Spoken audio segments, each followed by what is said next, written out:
ಸದಾ ನಿನ್ನ ದಯ ದಾಕ್ಷಣ್ಯ ನಮ್ಮ ಮೇಲೆ ಇರಲಿ ತಂದೆ. ನಿನ್ನಲ್ಲಿ ಕೈ ಮುಗಿದು ಬೇಡಿಕೊಳ್ಳುವುದೇನೆಂದ್ರೆ ಈ ನಮ್ಮ ಮನೆತನದ ಮೇಲೆ ಯಾವ ದುಷ್ಟರು ಕಂಡು ಬಿಡದಂತೆ ನಮ್ಮನ್ನು ಕೈ ಹಿಡಿದು ಕಾಪಾಡುತ್ತಾನೆ. ಈಗಾಗಲೇ ನನ್ನ ಪತಿದೇವರು ತನ್ನ ತಂದೆ ಮಾಡಿದ ಸಾಲದ ಸಲುವಾಗಿ ಸಾಕಷ್ಟು ನೊಂದು ಹೋಗಿದ್ದಾರೆ. ಆ ನೊಂದ ನೋವನ್ನು ಮರೆಸಿ ಅವರನ್ನು ಕೈ ಹಿಡಿದು ಕಾಪಾಡುವಂತ ನಿನಗೆ ಶರಗೊಡ್ಡಿ ಬೇಡ್ಕೊಳ್ತಾ ಇದ್ದೀನಿ ದೇವ. ಮಾರುತೇಶ್ವರ ಕಾಪಾಡು.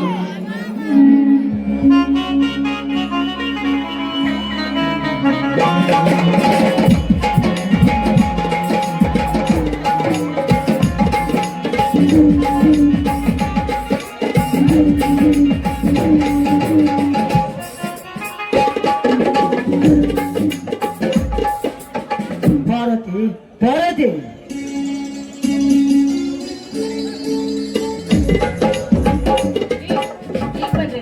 ಬನ್ನಿ ಪ್ರಸಾದ ತೆಗೆದುಕೊಳ್ಳಿ.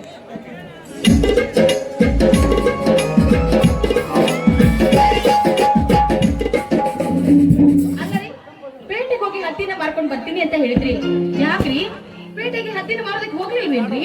ಹೋಗಿದ್ದ ಪಾರ್ವತಿ ಹೋಗಿದ್ದ. ಯಾಕೋ ಏನೋ ಇಷ್ಟೊಂದು ಆತಂಕದಿಂದ ಮಾತಾಡ್ತಾ ಇದ್ದೀರಲ್ಲ, ಯಾಕೆ ನಮ್ಮ ಹತ್ತಿ ಬೆಳೆಗೆ ಸರಿಯಾದ ಬೆಳೆ ಸಿಗ್ಲಿಲ್ವೇನ್ರಿ? ಸಿಕ್ಕಿತೆ ಪಾರ್ವತಿ ಸಿಕ್ಕಿತೆ. 1 ಕ್ವಿಂಟಾಲ್ ಹತ್ತಿಗೆ 10,000 ರೇಟ್ ಸಿಕ್ಕಿತೆ. 5 ಕ್ವಿಂಟಾಲ್ ಹತ್ತಿ ಆಯ್ತು ಪಾರ್ವತಿ, 50,000 ಪಟ್ಟಿ ಆಯ್ತು.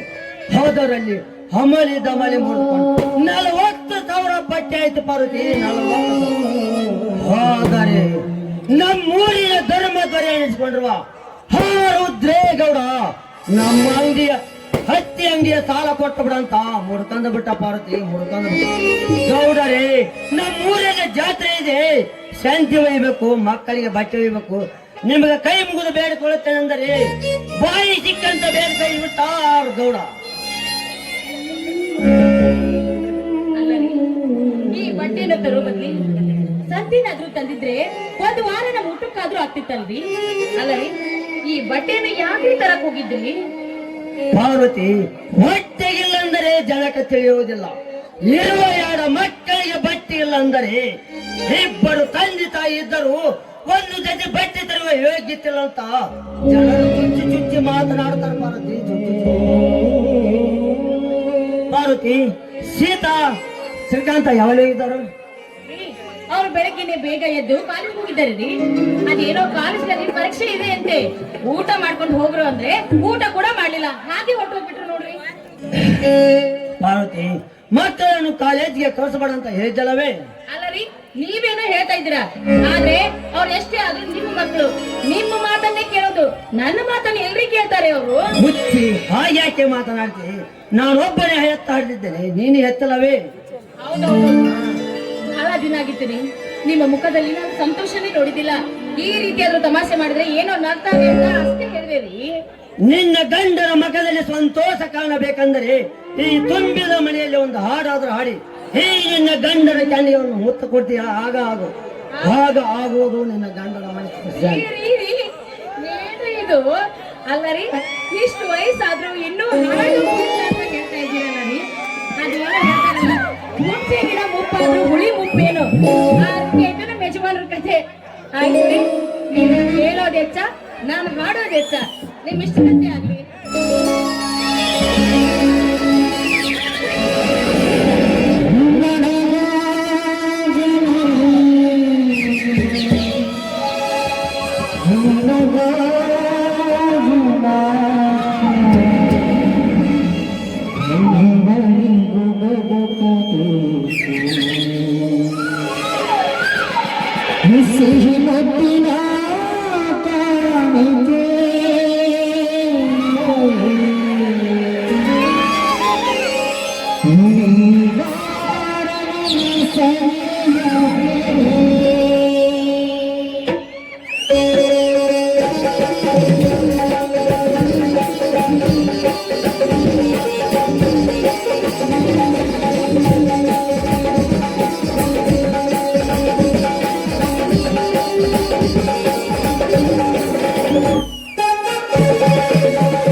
ನೀನಂದ್ರೆ ನೀನಂದ್ರೆ ತುಂಬಾ ಇಷ್ಟ. ಸಿಹಿ ಮುತ್ತಿನ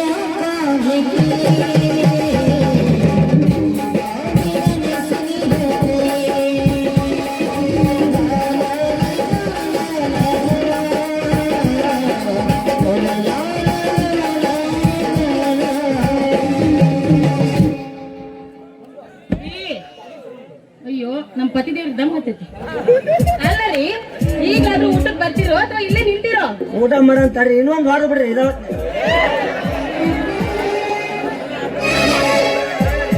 ಖುಷಿ ಬಾಳ ಹೆಚ್ಚಾಗತ್ತೆ ನಮ್ಮ ಯಜಮಾನ್ರಿಗೆ.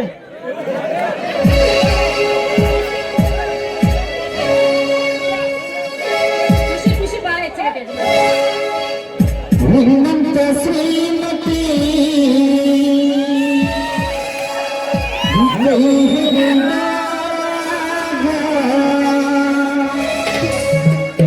ನಿನ್ನಂತ ಗುಣವತಿ ಜೊತೆಯಾಗ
ಈಗಾದ್ರೂ ಬರ್ತಿರೋ ಅಥವಾ ಇಲ್ಲೇ ನಿಂತಿರೋ? ಪಾರ್ವತಿ, ಊಟ ಆಮೇಲೆ ಮಾಡಿದ್ರಾಯ್ತು. ಮಕ್ಕಳು ಬಂದ ಮೇಲೆ ಬಟ್ಟೆಯನ್ನು ಹಾಕಿಸಿಕೊಂಡು ಶ್ರೀಕಾಂತನ ಊರಲ್ಲಿ ಜಾತ್ರೆ ಇದೆ ಅಂತ 5-6 ಸಲ ಫೋನ್ ಮಾಡಿದ್ದಾನೆ. ಅದಕ್ಕೋಸ್ಕರ ಮಕ್ಕಳನ್ನು ರೆಡಿ ಮಾಡಿ ಆಯ್ತು ರೀ. ನಾನು ಹೊಲ್ದು ಮೋಟ್ರ ಒಂದು ಬಂದ್ ಮಾಡಿ ಬರ್ತೀನಿ. ಯಾವ್ದೋ ಒಂದು ಹಳೆದು ಉಟ್ಕೊಂಡು ಅಡ್ಜಸ್ಟ್ ಮಾಡಿ.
ಮುಯ್ಯಿಗೆ ಮುಯ್ಯಿ.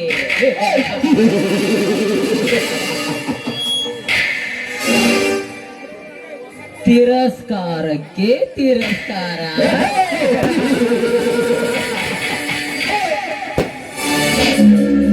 मारे तो हाथी को मरना, लूटे तो भंडार को लूटना. ಅರ್ಥ ಆಗ್ಲಿಲ್ವಲ್ಲ?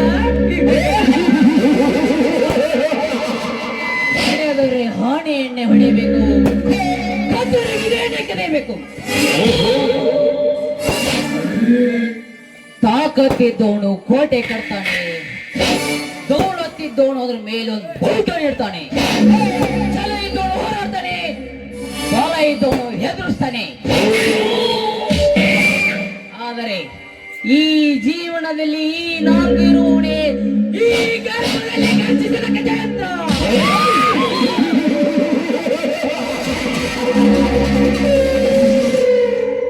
ಗೌಡ, ಗಜೇಂದ್ರ ಗೌಡ.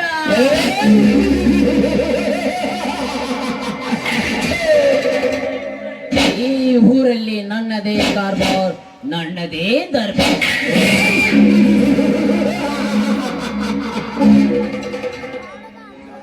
ಯಾರಾದರೂ ನನಗೆ ಎದುರಾಗಿ ನಿಂತರೆ ಅವರ ದೇಹ ಇದೇ ನನ್ನ ಬಂದೂಕಿನಿಂದ ಚೂರ್ ಚೂರ್.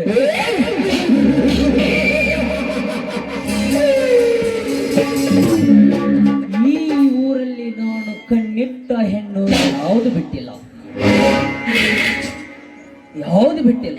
ಆದರೆ ಈ ಹಳ್ಳಿಯ ಬಡ ರೈತ ಅನಿಸಿಕೊಂಡಿರುವ ಆ ಪರಮೇಶ್ವರ ಪಾರ್ವತಿ,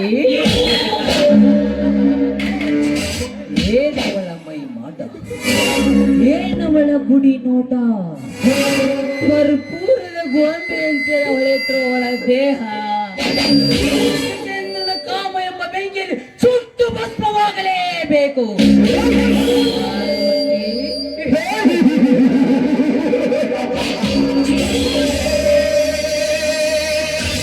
ಆದಷ್ಟು ಬೇಗ ನಿನ್ನ ದೇಹದ ಜೊತೆ ಚೆಲ್ಲಾಟವಾಡಬೇಕು.